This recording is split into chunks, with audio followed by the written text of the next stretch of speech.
Mən bütün sınaqlardan ümumiyyətlə həm səhifələrimdə, YouTube səhifəsində, həm də ki, Instagram səhifələrimdə deyirəm ki, mütləq şəkillərə fikir etmək lazımdır. Kitabın həcmi azalıb, yazıları, şəkillər kifayət qədər çoxalıb. Ona görə də imtahana hazırlaşan abituriyent, MİQ və sertifikasiya hazırlaşan müəllim mütləq şəkillərə, nə deməlidir? Şəkillərə mütləq önəm verməlidir. Bütün şəkillərə baxmalıdır. 8-ci testdə verilmiş şəkil qan damar sisteminə bağlıdır və burada bu şəkil 10-cu sinif kitabındadır. 10-cu sinif kitabına baxsaq tapasınız, oradadır bunlar. Və burada 5 sinifin deməli qan damar sistemi göstərilir. Birinciyə baxsaq diqqətlə, bu bir qan dövranına malik olan balıqlardır. 2-də fikir verin, ara kəsmə deyilən şey yoxdur.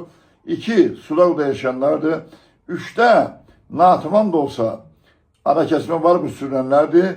4 və 5-də 4 deməli quşlardır, 5-də deməli məməlilərdir. Nədən bildim? Çünki burada ara kəsmə tamdır. Quşa aid olduğu nədən bildim?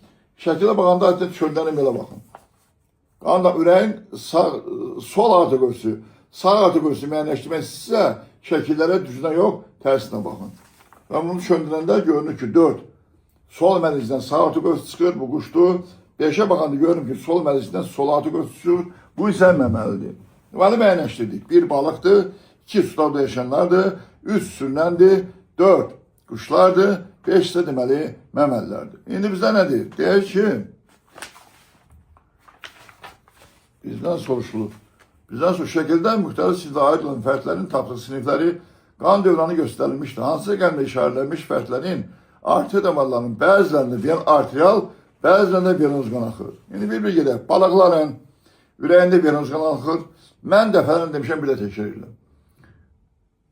Bir qan dövrünə sahib olub, orqanizm ürəyində venoz qana rast gəlirsə, onun arteriya damarlarında həm venoz, bəzisində arterial, bəzisində venoz, vena damarlarında isə yalnız venoz qan axır. Fərd bir qan dövrünə sahib olub, onun ürəyində arterial qan varsa, onun arteriya damarında yalnız arterial, vena damarlarında isə həm venoz, həm də arterial qan axır. Bunu başa düşmək üçün nə etmək lazımdır? Bir qan dövranı var, ürəyinə venoz qan çıxırsa, para getməlidir. Tənəffüs orqanına getməlidir. Qanun ürəkdən çıxan damar nədir? Arteriya damarıdır. Amma balıqlarda mən leksiyaların birində, sınaqların birində demişdim ki, balıqların spesifik xüsusiyyəti var. Onlarda adətən heç bir canlı orqanizmə rast gəlinməyən belə bir xüsusiyyətə rast gəlinir ki, onlarda qan tənəffüs orqanında təmizləndikdən sonra vena damarından yox, hara keçir? Vena damarından yox, arteriya damarına keçir. Beləliklə, balıq da ürəkdən çıxır, qanı ürəkdən çıxardır. Qarın ortası venoz qanı çıxardır. Sonra qarın ortasından keçir. 4 cüt qəlsəmə gətirir damara. Orada da venoz qandır. Qəlsəmə yarpaqlarında venoz qanı arteriya qana çevrilir. Oradan çıxır 4 cüt qəlsəmə çıxarır damar. Amma oradan arteriya qan axır. Bu da arteriya damarıdır. Deməli, göründüyü kimi arteriya damarının bəzilərində arterial, bəzilərində vena axdır. Sonra keçir bel arteriyasına. Bel arteriyası qanı önə və arxaya doğru aparır.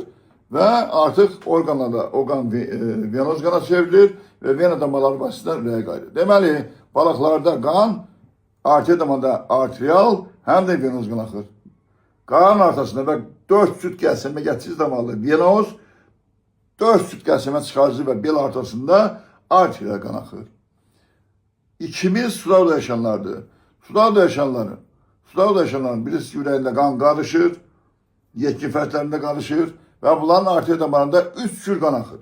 Kiçik qan dövranda onların arteriya damarında axır venoz qan, böyük qan dövranda axır qarışıq və təmiz qan. Təmiz qan hara gedir? Başa gedir. Qarışıq qan hara gedir? Orqan və toxumalara gedir. Deməli, burada 2 cür qan axmır. 3 cür. Qarışıq, venoz və arterial. Kimdə? Suda yaşayanlarda. Eyni mənzərə ilə biz deməli, sürünənlərdə rast gəlirik.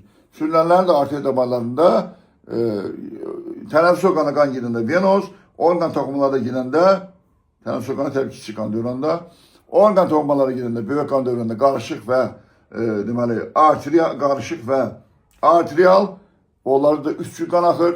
Deyə bilərsiniz timsah, amma nəzər alın, timsahın ürəyində 2 cür qan olur, çünki onlarda ara kəsmə tamda arteriya venoz, lakin timsahın sol mərcisindən sağ mərcisindən sol artıq ölçüsü çıxdığına görə ürəyində qarışmayan qan onun bədəndə qarışır. Deməli, timsahın ürəyində olur 2, bədəndə dövr 3, eyni ilə arteriya damarlarında 3 cür qan axır, arteriya venoz və qarışıq. Vena damarlarında isə deməli vena damarında bütün iki qan dövranı sahib olan orqanizmlərdə olduğu kimi bəzilərində venoz, bəzilərində isə arterial qan axır. Deməli, sürünənləri də biz götürməyəcəyik. Quşlarda və məməlilərdə dəfələrlə demişəm, ortaq xüsusiyyət var. Onların arterial damarlarının bəzilərində, laf konkret deyək də, ağciyər arteriyasında venoz, ağciyər arteriyasında venoz, yerdə qalan arterial damarında arterial, vena damarlarında, ağciyər venalarında arterial, yerdə qalan vena damarlarında isə venoz qan axır. Deməli, buraya baxsaq biz, arterial, deməli, burada bizdən nə deyirdi? Bizdən deyirdi ki, deməli, bizdən soruşurdu ki,